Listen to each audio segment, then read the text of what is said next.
नमस्कार मित्रांनो, मी तुमच्यासाठी आज 2011ची प्रश्नपत्रिका घेऊन आली आहे। त्याच्यामधील यावेळेस या एक्झाममध्ये बरेचसे प्रश्न रिपीटेड होणार आहेत, याची गॅरंटी आहे। चला तर मग व्हिडिओ हा स्किप न करता व्हिडिओ हा शेवटपर्यंत बघा, तुम्हाला याचा खूप फायदा होणार आहे। चला तर व्हिडिओला सुरुवात करूया। गर्भमस्तकाचा सर्वात मोठा व्यास टिंबटिंब या दर्शनामध्ये आढळतो, तर याचा आन्सर आहे ब्रो प्रेझेंटेशन। 2 मासिक पाळीमध्ये योनी मार्गातून होणाऱ्या रक्तस्रावाला टिंबटिंब म्हणतात, तर याचा आन्सर आहे मेट्रोरेजिया। हे प्रश्न बऱ्याच वेळा रिपीट झालेला आहे।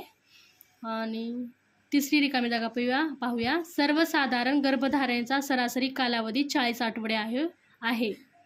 हे पण आन्सर बऱ्याच प्रश्नपत्रिकेमध्ये रिपीट झालेला आहे, खूप इम्पॉर्टंट रिकामी जागा आहे ही पण। चौथी रिकामी जागा पाहूया।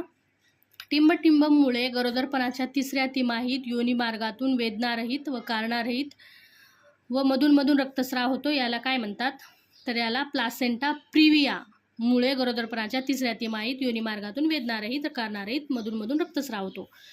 तर आता 5वी रिकामी जागा पाहूया। पॅप्समियर टिंबटिंबच्या तपासण्याकरिता घेतल्या जातात, तर कशाच्या तपासणीसाठी घेतली जाते? सर्विक्सच्या कॅन्सरसाठी पॅप्समियर तपासण्या घेतल्या जातात। जोड्याला पाहूया आपण। मासिक पाळी न येणे म्हणजेच सूचक लक्षणे आहे गरोदरपणाचे। क्लोजमाचा आन्सर जोडी आहे प्रेग्नेन्सी मास्क। क्युंबन्स टेस्ट याचं जोडी आहे RH निगेटिव्ह आई। एक्टॉपिक गर्भधारणा याचा आन्सर आहे पोटात तीव्र वेदना। आणि ब्राउन्स वजायनल डिस्चार्ज याचा आन्सर आहे अघटित गर्भपात। चुकी बरोबर पाहूया आपण। पहिली, कॉर्पस ल्युटियम इस्ट्रोजन निर्माण करतो, तर हे बरोबर आन्सर आहे। वैद्यकीय गर्भपात गर्भावस्थेच्या 30 आठवड्यापर्यंत करता येतो, तर याचा आन्सर चूक आहे, कारण की 20 आठवड्यापर्यंत करता येतो।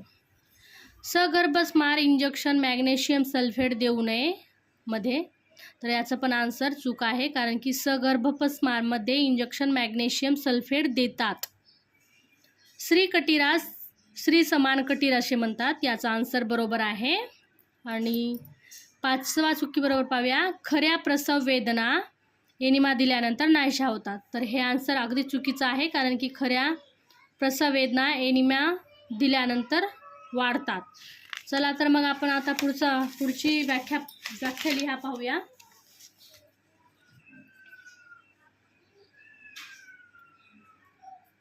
पहिली व्याख्या आहे वंदत्व, दुसरी आहे प्रसूतीपूर्व रक्तस्राव, तिसरी आहे सुतिकावस्था, चौथी आहे ॲटिट्यूड म्हणजे प्रवृत्ती, गर्भमस्तकाचे घडण मोल्डिंग।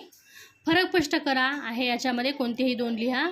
खऱ्या प्रसव वेदना व खोट्या प्रसव वेदना, प्लासेंटा प्रिविया व अब्रप्शु प्लासेंटा, कॅपुट सक्सिडिनम व सॅफेल हिमॅटोमा। चौथा आहे अतिगर्भोदक व कमी गर्भोदक। टिपा लिहा आहे याच्यामध्ये कोणतेही 3, 15 मार्काचा असतो टिपा। प्रसूतीपूर्व सल्ला, नाळ खाली येणे, पार्टोग्राफ, हिपिजोटॉमी, प्रीमॅच्युअर बेबीची काळजी। 14 प्रश्न पाहूया। हर्षा प्रथम गर्भिणी 30 वर्षावयाची असून प्रसूतीपूर्व कक्षात दाखल केले आहे। तिला 32 आठवडे पूर्ण झाले आहे आणि रोगनिदान रक्तक्षय झाला आहे, तर त्या प्रश्नाची उत्तरे लिहा। गरोदरपणाच्या रक्तक्षयाची कारणे लिहा। प्रतिबंध कसे कराल, रक्ताशय बरा होण्यासाठी काय उपाययोजना कराल, ह्याच्यासाठी 5 मार्क। हर्षामध्ये लक्षणे व चिन्ह कोणकोणती दिसून येतात, याच्यासाठी 2 मार्क। हर्षला गरोदरपणातील आहाराबद्दल तुम्ही काय सल्ला द्याल, याच्यासाठी 3 मार्क। हर्षा व तिच्या बाळावर रक्ताशयाचा काय परिणाम होईल हे लिहा, याच्यासाठी 3 मार्क। आता आपण त्याच्यामध्ये किंवामध्ये प्रश्न असतो ते पाहूया। श्रीमती गंगाबाई या 30 वर्षाच्या असून कुचित कुटीर असल्याने त्यांना सिजेरियन शस्त्रक्रियेचा सल्ला दिला आहे। यावर आधारित खालील प्रश्नाचे उत्तरे लिहा। खऱ्या कटीराचा व्यास लिहा। सिफॅलोपेल्विक डिस्प्रोपोर्शनसाठी श्रीमती गंगाबाई यांची तपासणी कशी कराल? सिजेरियन शस्त्रक्रियेसंबंधी कारणाची यादी करा, 4 मार्क।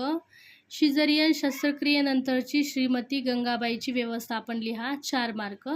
प्रश्न 5वा पाहूया आपण। श्रीमती कंचनाबाई ह्या 55 वर्षाचा बाई गर्भाशय आवळू आहे म्हणून यांना गर्भाशय काढून टाकण्याच्या शस्त्रक्रियेसाठी कक्षात दाखल केले आहेत। यावर आधारित खालील प्रश्नाची उत्तरे लिहा। गर्भाशय आवळूची व्याख्या लिहा, 2 मार्क, व्याख्याला 2 मार्क आहे। गर्भाशयाच्या आवळूचे प्रकार सांगून त्याचे कारणे लिहा, 2 मार्क आहे याला पण। श्रीमती कंचनाबाई यांची शस्त्रक्रियेपूर्वी व शस्त्रक्रियेनंतरची काय काळजी घ्याल, ह्याला 5 मार्क आहे। गर्भाशय काढून टाकण्याच्या शस्त्रक्रियेला होणारे विपरीत परिणाम लिहा, याच्यासाठी 3 मार्क। श्रीमती कंचनाबाई शस्त्रक्रियेनंतर कोणता आरोग्य सल्ला द्याल, याच्यासाठी 3 मार्क। चला तर मित्रांनो, व्हिडिओ जर आवडला असेल तर व्हिडिओला लाईक करा, शेअर करा, कमेंट करा। याचे जर तुम्हाला लॉंग क्वेश्चनचे आन्सर हवे असेल तर कमेंटमध्ये सांगा, मी तुम्हाला लॉंग क्वेश्चन पण घेऊन येईल, अगदी शॉर्टमध्ये घेऊन येईल लॉंग प्रश्न।